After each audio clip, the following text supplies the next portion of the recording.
हाँ जी, नमस्कार। मैं आपका दोस्त सीए दीपक सिंह, अकाउंटिंग गुरु। आज की क्लास में मैं आरपीएससी कॉलेज लेक्चरर एबीएसटी के रिवाइज सिलेबस के मेरे से रिलेटेड कुछ टॉपिक की स्टडी कहाँ से करनी है, इसका एक वीडियो लेकर आया हूँ। तो सबसे पहले एक मोटिवेशन से शुरुआत हो जाए। तो मोटिवेशन कोट आज का ये है कि मेहनत इतनी खामोशी से करो, मेहनत इतनी खामोशी से करो कि सफलता शोर मचा दे। मैंने अपनी व्यक्तिगत जीवन में ये देखा है कि जो व्यक्ति खामोशी के साथ में मेहनत करता रहता है, हो हल्ला नहीं मचाता है, वो डेफिनेटली कामयाब रहता है। वो इतना शांत रहता है, कूल रहता है कि वो बगल वाले तक को पता नहीं चलने देता कि वो एक्चुअली में कितनी कड़ा अभ्यास कर रहा है, कितनी कड़ी मेहनत कर रहा है। तो इसी मोटिवेशन कोड के साथ हम जो टॉपिक है वो लेते हैं रिवाइज सिलेबस का। देखिए, जब से मैं सीधा सिलेबस पर लेकर चलता हूँ, जब से वो नया सिलेबस बच्चों के सामने आया है, मेरे पास में काफ़ी मैसेज और कॉल आए कि सर ये सिलेबस तो बहुत ज़्यादा है, ये कैसे होगा, किस तरह से होगा। तो मैं उन सब बच्चों को ये कहना चाहता हूँ कि आप सब लोग, पहली बात तो एक नेट क्वालिफाइड पर्सन हो, ऑलरेडी आप भीड़ से बहुत बहुत ऊपर हो। एक सिंपल कॉमर्स ग्रेजुएट स्टूडेंट ये बात बोल रहा होता तो उसके मुंह से ये बात फिर भी ठीक लगती, लेकिन आप एक नेट क्वालिफाइड स्टूडेंट होकर के ऐसी बातें कर रहे हो। सिलेबस क्या है, जब तुमने बड़े बड़े पहाड़ लांग दिए तो ये क्या चीज़ है। ये कोई भारी टास्क नहीं है। मैं आपको सबसे पहले ये बताना चाहता हूँ कि अपने दिमाग से ये फितूर बता दीजिए, ये भगा दीजिए कि ये बहुत ज़्यादा है, बहुत कम है। जो है वो ये है, ठीक है। और आपको सिलेक्शन लेना है, आपको सीट लेनी है। तो फटाफट से सिलेबस देखते हैं। जिसको मैंने ग्रीन कर रखा है वो बहुत ही आसान टॉपिक है और बेसिक क्लासेस से रिलेटेड है, जो कि आपको 11th और 12th की बुक्स में मिल जाएंगे। तो स्टार्ट करते हैं पेपर नंबर 1 में ए पार्ट। जैसे कि आपको मालूम होगा कि पेपर नंबर 1 में पहले ए, बी और सी पार्ट थे। एक अकाउंटिंग था, एक कॉस्टिंग था और एक एफएम था, लेकिन अब इस बार 4 पार्ट कर दिए। ए पार्ट में फाइनेंशियल अकाउंटिंग कर दिया और बी पार्ट में कॉर्पोरेट अकाउंटिंग कर दिया, सी में कॉस्ट अकाउंटिंग है ही और डी में एफएम है ही। तो फाइनेंशियल अकाउंटिंग में जो पहले नहीं थे, ये एज वेल एज अप्रत्यक्ष रूप से थे, लेकिन क्लियर कट आरपीएससी ने कभी नहीं बोला था। तो ये 11th और 12th की बुक में आपको कंप्लीट डिटेल मिल जाएगी। 11th क्लास में ये सारा मौजूद है, फटाफट से देखिए। Introduction, book keeping, accounting and accountancy, book keeping and accounting, accounting process, accounting objective of accounting, accounting information, limitation of accounting, accounting terminology, accounting concept, principle and convention, ये सारा का सारा डेटा आपको 11th क्लास में मिल जाएगा। 11th class की commerce की बुक उठाइए, उसमें ये सारा डेटा अवेलेबल है। देन जिसके आगे मैंने ग्रीन बैकग्राउंड बनाया है, अकाउंटिंग स्टैंडर्ड और आईएफआरएस, ये आपको 12th क्लास और 11th क्लास में नहीं मिल पाएगा। इसके लिए आपको केवल और केवल क्या करना है, अकाउंटिंग स्टैंडर्ड के नाम और नंबर याद करने हैं कि पर्टिकुलर अकाउंटिंग स्टैंडर्ड का नंबर क्या है और इसका नाम क्या है। इन डेप्थ अभी इतना टाइम नहीं है कि आप इन डेप्थ अंदर की स्टडी इसकी कर सको। सिमिलरली आईएफआरएस के बारे में भी यही है, नंबर और नाम आपको पता होना चाहिए। देन वापस से 11th 12th की कहानी, 11th क्लास की कहानी शुरू हो गई कि recording of transaction, secondary book, trial balance, rectification of error, final account with adjustment entry, closing entry, और ये bank reconciliation statement, bill of exchange, और ये पार्टनरशिप अकाउंट।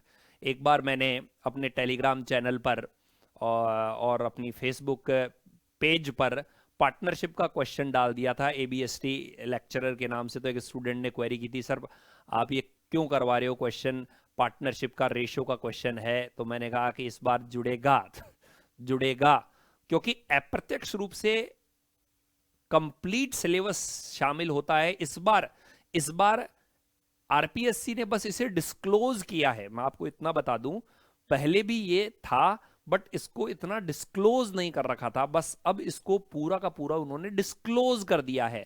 बाकी पहले भी हल्के फुल्के पार्टनरशिप के क्वेश्चन वो दे दिया करते थे। तो ये जो पार्ट है एडमिशन का, रिटायरमेंट का और डेथ का, ये आपको 12th की कॉमर्स की बुक में मिलेगा, अकाउंटेंसी की। बट ये जो मैंने येलो बैकग्राउंड में रेड कलर में लिखा है, ये आपको 11th 12th में नहीं मिलेगा। इसके लिए आपको सीए इंटरमीडिएट की बुक देखनी पड़ेगी। सीए इंटरमीडिएट में एडवांस अकाउंटिंग है, पेपर नंबर 5, उसमें यह टॉपिक आपको मिलेगा, piecemeal distribution of cash and amalgamation of firm, ये आपको वहां पर मिलेगा। तो मैंने आपको बताया जो ग्रीन है वो आपको 11th क्लास की बुक में और 12th क्लास की बुक में मिल जाएगा, और जो ये येलो बैकग्राउंड वाला है ये सीए इंटरमीडिएट की बुक में मिलेगा। डेप्रीशिएशन अकाउंटिंग आपको वापस से 11th 12th में मिलेगा। Price level changes of accounting ये एक अलग टॉपिक है, ये आपको जो है वो सर्च करना पड़ेगा सीए की बुक में ही। सिमिलरली हायर परचेज हो गया, वॉइज अकाउंट हो गया, ये भी आपको 11th 12th में नहीं मिलेगा, ये भी आपको सीए की बुक्स में ही मिलेंगे। हायर परचेज और instalment payment method CA intermediate की बुक के अंदर है। सीए इंटरमीडिएट में अकाउंटिंग जो सब्जेक्ट है उसके अंदर ये मौजूद है। देन हम बात करें इनकम्प्लीट रिकॉर्ड और नॉट फॉर प्रॉफिट ऑर्गेनाइजेशन, तो ये आपको अगेन 11th और 12th की बुक्स में मिल जाएंगे। तो कौन से टॉपिक आपको कहां मिल सकते हैं इसके बारे में मैंने आपको हल्का सा आइडिया दे दिया, आप वो कलेक्ट करके अपनी स्टडी कर सकते हैं। देन उसके आगे की हम बात करें तो ये कंपनी अकाउंट रहा, और काइंड्स ऑफ कंपनी है, फॉर्मेशन ऑफ कंपनी है, ये सारा का सारा मैटर आपको 12th की बुक में मिल जाएगा, 12th की अकाउंट्स की बुक में आपको मिल जाएगा। Buyback of share and treasury stock आपको सीए इंटर में एडवांस अकाउंट में मिलेगा, पेपर 5 में मिलेगा, ठीक है। लेजर प्रिपरेशन अगेन 12th की बुक में मिलेगा। Issue and bonus of right share, consolidation and split of share, redemption of preference share, issue and redemption of debenture, final account, managerial remuneration, ये आपको बीकॉम की बुक में भी मिल सकता है, और बीकॉम की बुक में ना मिले तो आप सीए इंटर की बुक में भी देख सकते हैं, सीए इंटरमीडिएट की बुक की भी हेल्प ले सकते हैं। बैंकिंग और इंश्योरेंस कंपनी की मैं बात करूं तो बैंकिंग कंपनी आपको सीए की बुक में पेपर 5 में मिल जाएगा, लेकिन जो इंश्योरेंस कंपनी है वो सीए की बुक से भी हटा दिया गया है। तो जो पुरानी सीए की बुक है, पुरानी सीए इंटर की बुक है, उसमें आपको इंश्योरेंस कंपनी पढ़ने को मिल सकता है। वैल्यूएशन ऑफ गुडविल सीए में है again. Valuation of share BCom की बुक में आपको मिलेगा। Amalgamation, internal reconstruction, holding subsidiary, ये अगेन आपको बीकॉम की book as well as CA की बुक में, इंटरमीडिएट की बुक में मिल जाएगा। Double accounting system, merger acquisition, agriculture farm, government accounting, corporate social accounting, hospital, forensic, tour and travel agency की accounting, basic and accounting information, इसको आपको ढूंढना पड़ेगा, ये सीए इंटरमीडिएट में भी नहीं है।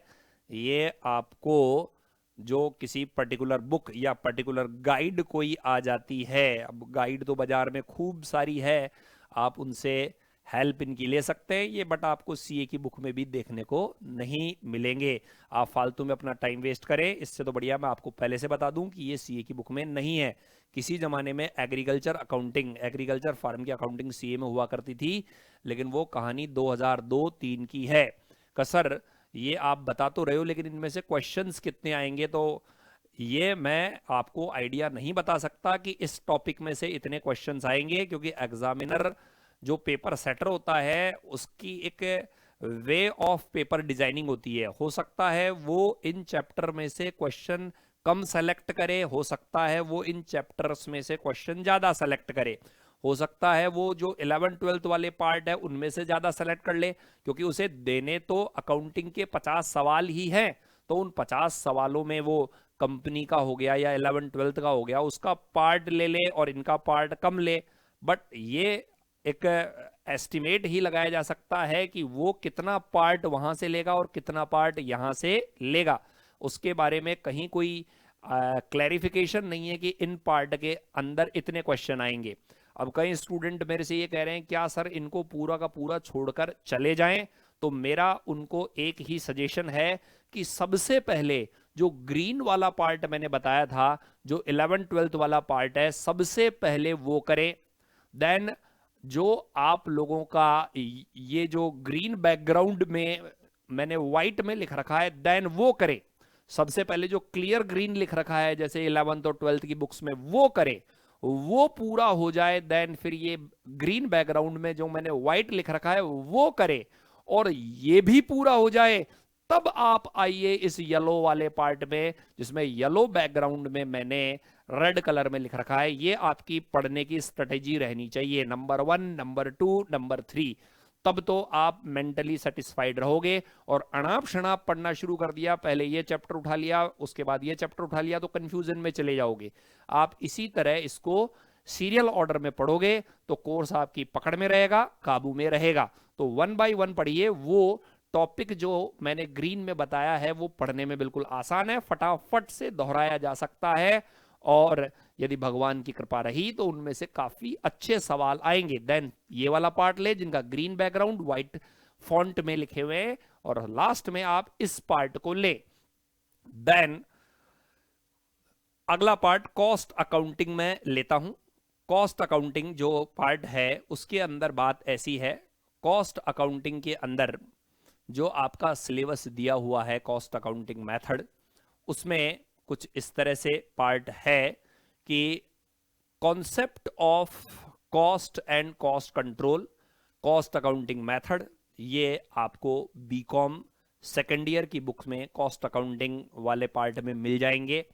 और इसमें ये सारे कॉस्टिंग के मेथड हैं, इनकी डेफिनेशंस वगैरह आपको मिल जाएगी।